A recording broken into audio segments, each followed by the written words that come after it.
বিসমিল্লাহির রহমানির রহিম। আসসালামু আলাইকুম সুপ্রিয় দর্শক, কেমন আছেন সবাই? আলহামদুলিল্লাহ, আপনাদের দোয়ায় আমি ভালো আছি। আপনাদের জন্য আজ নতুন আরও একটা রেসিপি নিয়ে আসছি। আজ রান্না করব কোয়েল পাখি। এখানে আমি 30টা কোয়েল পাখি ধুয়ে পরিষ্কার করে নিয়েছি। এখন দিয়ে দিচ্ছি বেশ কিছু সয়া সস, আর দিয়ে দিচ্ছি হলুদের গুঁড়া, দিয়ে দিব লবণ, দিয়ে একটু ভালো করে মাখিয়ে নেব। সবগুলা কোয়েল পাখির গায়ে হলুদ লবণ লাগে মতো করে মেখে এখন আমি ডুবো তেলে ভেজে নেব কোয়েল পাখিগুলা। একটা কড়াইয়াতে তেল অনুযায়ী যে কয়টা পাখি দেওয়া যায় সেই কয়টা পাখি দিয়েছি ভাজতে। এখন পাশের চুলায় মশলাগুলা কষিয়ে নেব। তেলগুলা গরম করে প্রথমে দিয়ে দিয়েছি 1 কাপ পরিমাণ রসুন বাটাগুলো একটু ভালো করে কষিয়ে নিব। রসুন বাটাতে যে পানি আছে পানিগুলো টেনে আসলে তারপরে দিয়ে দিচ্ছি আমি পেঁয়াজ বাটা এখানে প্রায় আপনার মেজারমেন্ট কাপের 2 কাপ পেঁয়াজ বাটা হবে। আর দিয়ে দিচ্ছি বেশ কিছু আদা বাটা।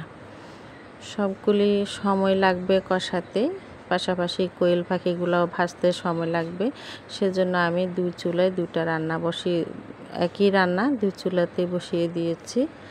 এখন আমি পেঁয়াজের পানিগুলো টেনে আসা পর্যন্ত অপেক্ষা করব। এখন দিয়ে দিচ্ছি প্যাকেট করা গুঁড়া মশলা, আর দিয়ে দিব ঘর থেকে জিরা গুঁড়ি 2 টেবিল চামচ, মরিচের গুঁড়া 2 টেবিল চামচ, দিয়ে দিচ্ছি হলুদের গুঁড়া 1 টেবিল চামচ, দিয়ে একটু ভালো করে নেড়ে কষিয়ে নেব। পানিগুলা টেনে আসা পর্যন্ত কষাবো। আর একটা বাড়তি মশলা দিয়েছি যেটা আমি নিজে তৈরি করেছি।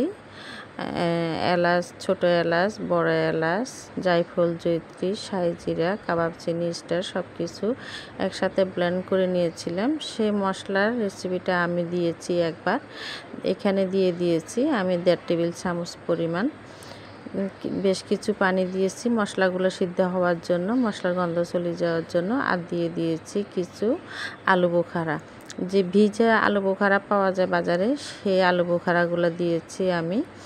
আর দিয়ে দিয়েছি কয়েকটা কাঁচামরিচ। পাশাপাশি আমার কোয়েল পাখিগুলোও মোটামুটি ভাজা হয়ে আসছে।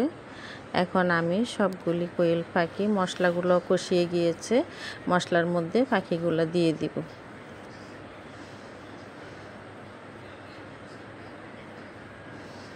ব্যয়বাড়ি লোকের জন্য এই আয়োজন, এই পাখি রান্না করা বাড়তি একটা আইটেম হবে বা সুন্দর হবে। কোয়েল পাখি রান্না করেছে এই ধরনের একটা মন্তব্য হবে। এত খাবারের সাথে কোয়েল পাখিও রান্না করছে, হয়তো এইভাবে বলবে। তাই কোয়েল পাখি রান্না করা দিয়ে দিচ্ছি এখন পাখিগুলা।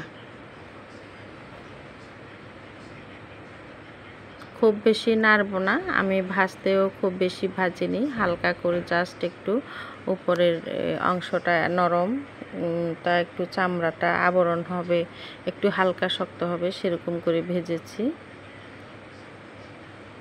কোয়েল পাখির মাংস কিন্তু খুবই নরম, খুব বেশি সময় লাগেনি ভাজতে। রান্না করার সময়ও আমি এখানে সময় নিব না, আর শুধু পুরো ঢেকে দিয়েছি। এখন টকবগিয়ে উঠলে নামিয়ে ফেলবো।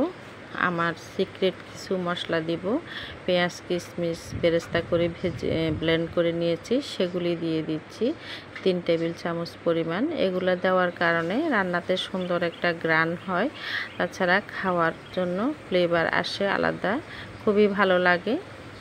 নামিয়ে নিয়ে আমি একটু ঘি দিয়ে পরিবেশন করব। হয়ে গিয়েছে কোয়েল পাখি রান্না করা। যেহেতু অনেকগুলো পাখি, তাই আমি কোনো প্লেটে উঠিয়ে ডেকোরেশন করে ভিডিও করে নিই, পাতিলের মধ্যেই ভিডিও করে নিয়েছি, যেহেতু বিশাল আয়োজন। ধন্যবাদ। ভিডিওটি ভালো লাগলে লাইক কমেন্ট শেয়ার করবেন, চ্যানেলটি সাবস্ক্রাইব করবেন। আল্লাহ হাফেজ, আসসালামু আলাইকুম।